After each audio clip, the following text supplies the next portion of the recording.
नमस्कार। ऑपरेशन सिंदूर के बाद एंटी पाकिस्तान जो फीलिंग है इंडिया में ऑल टाइम हाई पे है। तो इसके बीच में जब इंडिया और पाकिस्तान एशिया कप में 2 बार भिड़ चुके हैं दुबई में, तो ये डिस्कशन पूरे भारत में चल रही है कि क्या भारत और पाकिस्तान को क्रिकेट के मैदान में खेलना चाहिए या नहीं खेलना चाहिए। इस टॉपिक के बारे में आज हम आलोक जी से डिस्कशन करेंगे। तो नमस्ते आलोक जी। ये बहुत अच्छा टॉपिक है। इंडिया में दो मत चलते रहे हैं कि जो पाकिस्तान है वो हमारा नेचुरल एनिमी है जी, हमें पाकिस्तान से कोई संबंध नहीं रखना चाहिए। और मोदी जी के आने के बाद मोदी जी ने प्रयास किया था, लेकिन उसके बाद जब इमरान खान आए तो उन्होंने कुछ ऐसी बातें कही जिससे कि फिर हमारे संबंध बिगड़ गए। इमरान खान का एक स्टेटमेंट जिसमें कि उन्होंने ये कहा था कि मोदी जी की जो सोच है वो छोटी है।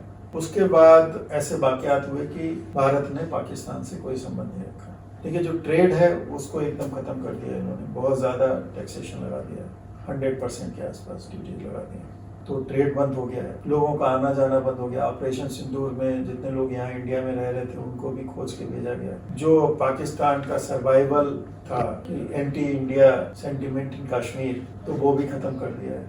कश्मीर की ग्रोथ हो रही है। ऑपरेशन सिंदूर हुआ तो उसमें जो हमारे एक्शंस हुए वो इतने मजबूत थे, पूरा पाकिस्तान हिल गया। और अभी जैसे कि जो बताया है उन्होंने, जो वाइस प्रेसिडेंट है, कि because of China they have stopped war. तो इन सब चीज़ों को देखते हुए अब पोजीशन ये है कि पाकिस्तान की जो इकोनॉमिक हालत है बहुत खराब है और बहुत ही बुरी स्थिति से गुजर रहा है। अच्छा, दुबई एक न्यूट्रल कंट्री है, rather they are nearer to us, क्योंकि आप ये देखिए कि जो क्रिकेट है वो एक न्यूट्रल जगह पर हो रहा है और पाकिस्तान और इंडिया हमेशा हाई वोल्टेज का है। तो मुझे लगता है कि जब ऑपरेशन सिंदूर हो चुका है और इंडिया को जो अचीव करना था उसने अचीव कर लिया है जी, जो सिंधु जल समझौता था उसको भी भंग कर दिया है। तो ऐसे समय में जो पाकिस्तान है वहां पर ज्यादा प्रेशर होगा कि भाई आप इंडिया से क्यों खेल रहे हो। अगर पाकिस्तान टीम आके खेल रही है तो हमें तो जो हासिल करना था वो हमने हासिल कर लिया है।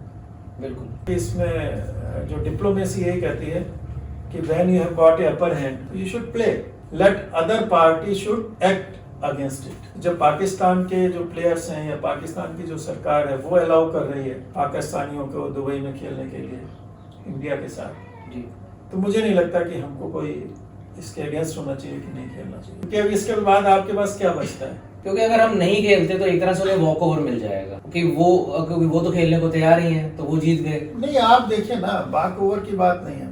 बात इस बात की है कि डिप्लोमेसी की डिमांड क्या है। अब जहां पर आज हमने ऑपरेशन सिंदूर कर पाकिस्तान के जो एयरपोर्ट्स थे उनको तबाह कर दिया, उनकी मिलिट्री क्षमताएं थी उनको हमने एसेस करके खत्म कर दिया। हमने जो ट्रेड हमारा इंडिया और पाकिस्तान के बीच हो रहा था उसको लगभग बंद कर दिया है। और सबसे बड़ी चीज जो एक सिंधु जल समझौता है जी, जिससे अभी जो रिपोर्ट्स आ रहे हैं कि अब हमारे पंजाब का काफी क्षेत्र उससे लाभान्वित होगा जी, तो वो सब चीजें जब हमने कर ली, अब इसके बाद आपके पास केवल एक ही चीज बचती है, पीओके लेना। इसके अलावा तो कुछ नहीं बचता है।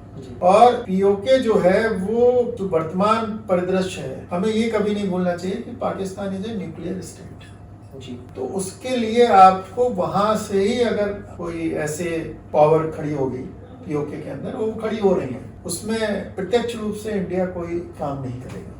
क्योंकि देखिए, हमने बांग्लादेश उस समय उसको एक स्वतंत्र कंट्री के रूप में ही हमने मान्यता दी, हिंदुस्तान में नहीं मिलाया। इसी तरीके से जो पीओके है वो भी मुझे लगता है कि आगे आने वाले समय में उसको एक इंडिपेंडेंट स्टेट के रूप में मान्यता मिलेगी और वो हिंदुस्तान में नहीं मिलाया जाएगा। तो इन सब स्थितियों को देखते हुए मुझे लगता है यही है कि डिप्लोमेसी यही कहती थी कि अगर इंडिया खेल रही है और पाकिस्तान विड्रॉ कर रहा है तो that should be their choice, not our choice. अगर मैं थोड़ा सा डाइग्रेस करूं इस टॉपिक से, तो अभी सऊदी अरेबिया और पाकिस्तान के बीच में एक समझौता हुआ है मिलिट्री को लेके कि अगर पाकिस्तान या सऊदी अरेबिया पे कोई अटैक होगा तो उस कंट्री को माना जाएगा। तो क्या ये एंटी इंडिया है या क्या ऐसे देखते हैं? ये कुछ भी नहीं है। देखिए, सऊदी अरेबिया है, उसके पास कोई मिलिट्री बेस नहीं है जी। पाकिस्तान है, एक हारा हुआ देश है, उसके पास भी कुछ नहीं है। ये कुछ ऐसे ही है कि दो लोग हैं जिनके पास कुछ नहीं है और वो आपस में कह रहे हैं कि हम एक दूसरे को बचा लेंगे।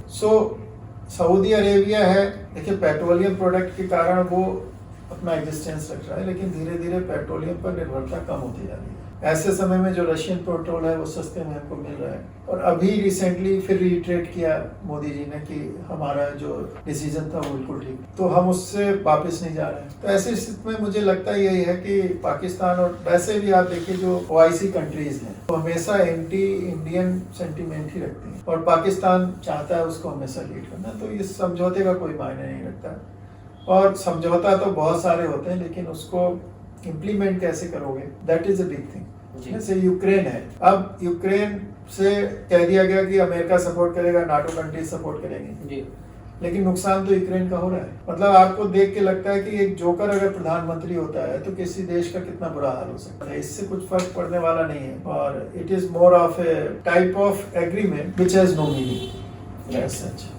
चलिए लोग जी, हमारे दर्शकों से बात करके गुफ्तगू करने के लिए आपको बहुत बहुत धन्यवाद। आपको याद करेंगे। थैंक यू, धन्यवाद। अगर आपको डिस्कशन अच्छी लगी तो प्लीज़ हमें लाइक और सब्सक्राइब कीजिए।